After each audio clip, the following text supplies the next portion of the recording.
Hey guys, it's Caden, and welcome to another Autism Digest interview, where today we have the wrestling extraordinaire, who you might know from Monster Factory, and who recently had the opportunity to train Jason Kelce of the Eagles for his WWE WrestleMania appearance, Luke Twits DiSangro. Thanks for joining us, Luke.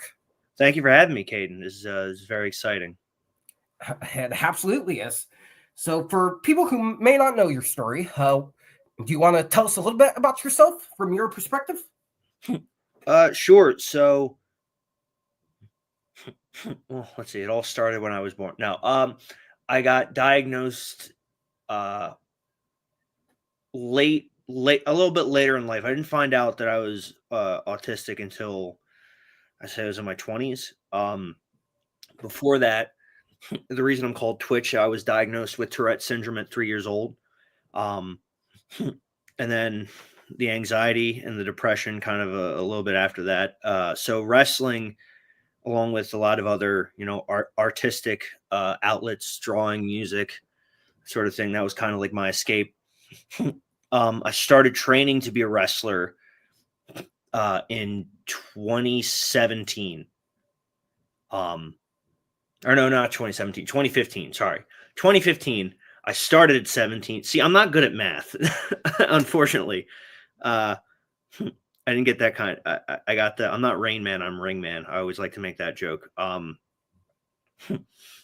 I started training to be a wrestler in 2015, July 6th, 2015. So this July will be 10 years for me. Wow. And I started training at the Monster Factory, which, if you're a wrestling fan, the Monster Factory is one of the oldest wrestling schools. I think it's one of the first wrestling schools as well. It was started in 1983 by Pretty Boy Larry Sharp and the Nature Boy Buddy Rogers. And they trained people like The Big Show, Sheamus, Bam Bam Bigelow, more recently, Matt Riddle, Damian Priest. It's too long of a list to name every name, but a lot of big names have come out of that school. So I decided to train there because it's kind of like the Harvard of pro wrestling schools. And yeah, I started when I was 17, and I haven't looked back, and it's been one of the best decisions of my life. We're gonna ignore that alarm that just went off. Yeah, that's right. That's definitely an inspiring story. My next question for you is: how do you think autism helps you when you're in the wrestling ring? Honestly, I don't forget spots in the ring. So pro wrestling is, I'm going to tear back the curtain. Pro wrestling is very much, it's a show. I don't want to say it. I don't like to use the word fake because you make one wrong move and you mistime something, and things can get very real and go very sideways very quickly. But I think it's scripted. So I'm very good at remembering where we are in the match, what part we're doing next. I kind of attribute it to like a scene in a movie. I know my lines, right? And once we put together the match, especially now, I've been doing it long enough where I'm kind of the one that, for the most part, I'm the one that kind of puts the match together with the other wrestler. So I'm very good at remembering details in a match. So, sometimes I'll be in a match and a wrestler will forget what happens next, and they'll ask me where we're at, and right there, I know exactly where we're supposed to be, where it's supposed to go. You're supposed to hit me with this, and then you'll go to this part of the ring, and we'll do this spot. And I've never had that problem. It's also been really good when it comes to like remembering. Whenever somebody has has a wrestling question for me, I'm usually the go-to guy to answer. I would say that's where it's helped, which, because it's especially when you're putting together like a 20, 25, 30-minute match, a lot can process. So it's never, I'd say that's my biggest strength is remembering spots in a match and where you're at in those situations. Yeah. Oh, that's amazing. I'm the same way with music.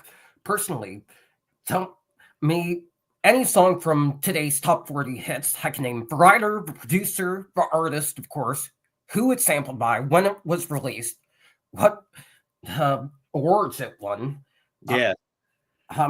Basically like a computer when it comes to that stuff. I always make the joke, I'm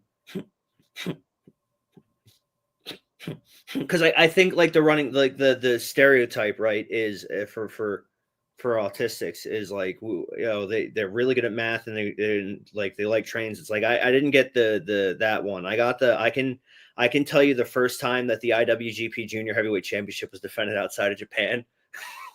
It's wrestling, it's stand-up comedy. I can quote stand-up like my favorite stand-up comedians. I can quote them until the cows come home. It's quotes from movies and TV shows. And then like it's amazing though, because like for the life, I've taken 2 different CPR classes. I can't for the life of me remember if you're supposed to do the chest compressions first or you're supposed to, but it's what you're passionate about is what sticks with you. And I'm always intrigued when I meet somebody else on the spectrum, or somebody who, like, I work with a few people who their kids are on the spectrum. So I always want to know, like, hey, what's their hyperfixation? Because that always fascinates me. Because it's never the same. I've never met somebody who's had the same hyperfixation, which I think it's great. It's what keeps us very unique. I absolutely agree. My next question for you is: you were on the Apple TV show Monster Factory. What was that experience like for you? Surreal. A lot of things in wrestling. Or there's always like, how do I put this? There's always a lot of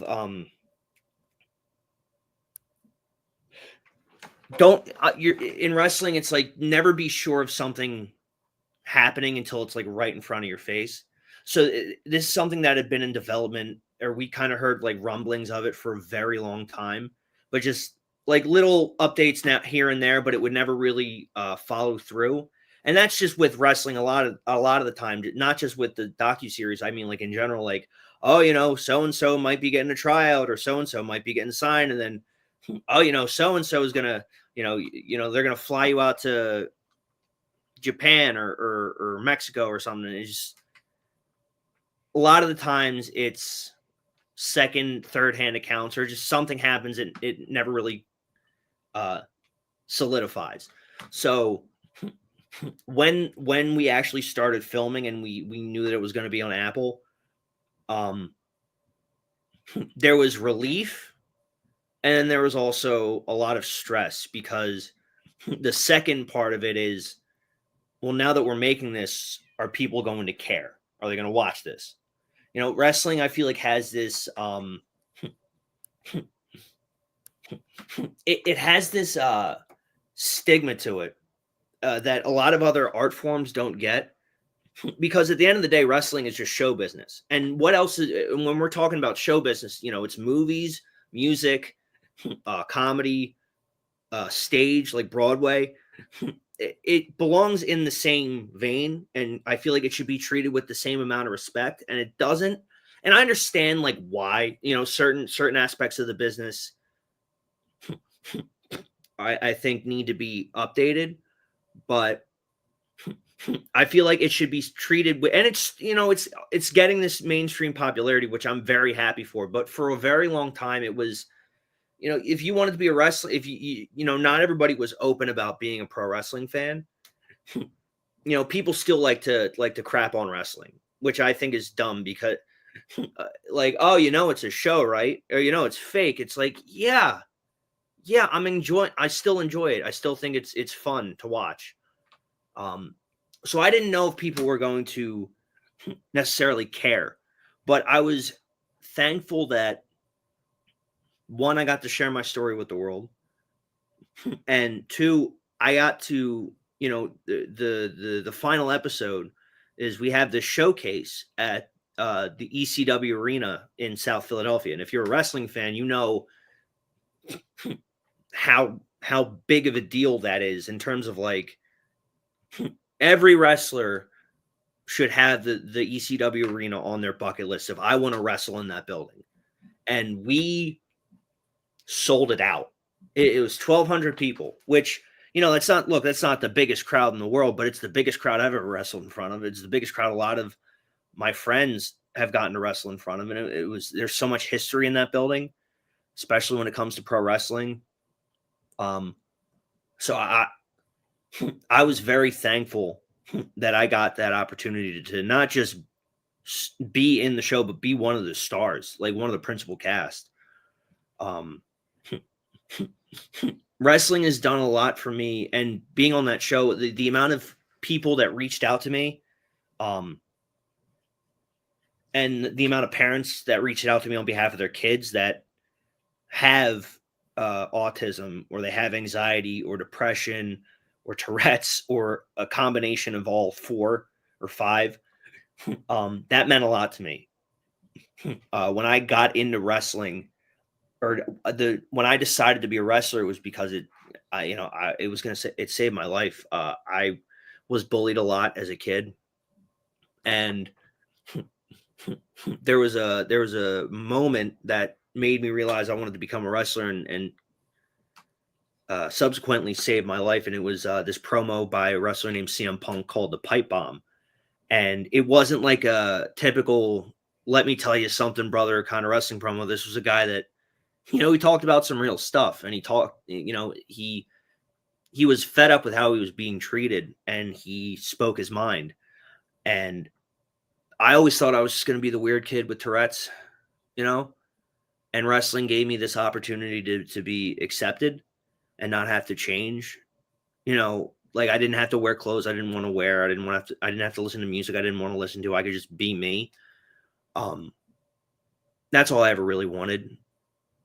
I don't have to mask. You know what I mean? That's a big thing for me. Yeah. So that always meant a lot. So being in that show and being one of the stars of that show was like, I still get people that will message me, and it's been out for 2 years now. And unfortunately, we didn't get a second season, but it's, it still lives on the network. So, but like, if you're go watch Monster Factory on Apple TV. It's an easy watch. It's 6 30-minute episodes. It's just 3 hours of your time. It's such a great, it was such a great experience, and I'm so thankful that I got to be a part of it. Yeah, it definitely sounds like a great experience. Similar to the Jason Kelce training you did for him. What was that like? What was Jason Kelce like? So it wasn't just Jason Kelce. It was Jason Kelce and Lane Johnson. And that was a really cool experience. A lot of it was, I don't want to, I appreciate you saying I trained them. I like to say that I helped train them. It was myself and the principal cast of Monster Factory, along with a select handful of other wrestlers. They didn't know what they were doing. WrestleMania last year was in Philadelphia. It was at Lincoln Financial Field. We're actually about to hit the 1 year at some point. I forget what day it was specifically, but it was almost a year ago to the day that we got to meet them and train them. They didn't know what they were doing for WrestleMania. They just knew that they were going to be involved. So they hit up Danny Cage, who is the owner and head coach of the Monster Factory. And we taught them how to, it was myself, Danny Cage, Missy Sampson, who's the other coach at the Monster Factory, the principal cast. So it was Goldie, Mimi, Travis, Brett Waters, Gabby Ortiz, Bobby Buffet, Chris Desmond, Stevie Brooks, Christian Darling, all of us, and there were a few other people as well that helped, that I'm I'm so sorry, I forgot their names. But we taught them how to run the ropes, how to take a body slam, how to throw a clothesline, how to cut a promo. That was fun because myself and Danny got to work with Jason on his promo, and then Missy Sampson and Nick Batty helped Lane Johnson with his. And Jason, who I believe also does work for kids with autism, does a charity. I forget the name of it. He was like, he's so genuine of a human being. And that means a lot to me because, again, like I like people that are just upfront about who they are. And what you see on TV is very much who he is. And he's so cool, man. Lane Johnson as well. He was very quiet. But anybody, when they're in a room with Jason Kelce, is going to be quiet comparatively. Guy he's very boisterous. He's very, the energy in the room changes when he comes in. So it was a very, very cool experience. Yeah. I absolutely agree it was. My last question for you is, what's your advice to anyone, neurodivergent or not, who wants to get into wrestling?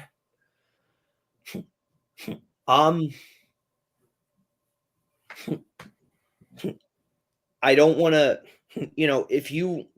this business isn't, I think you can find, being a wrestler isn't for everybody, but being in wrestling is.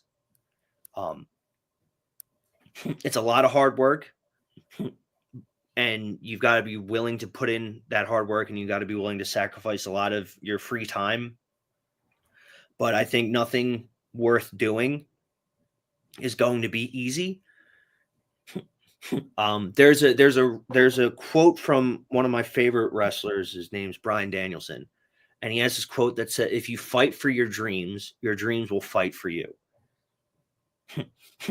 And like I said, nothing, if this was easy, then everybody would do it.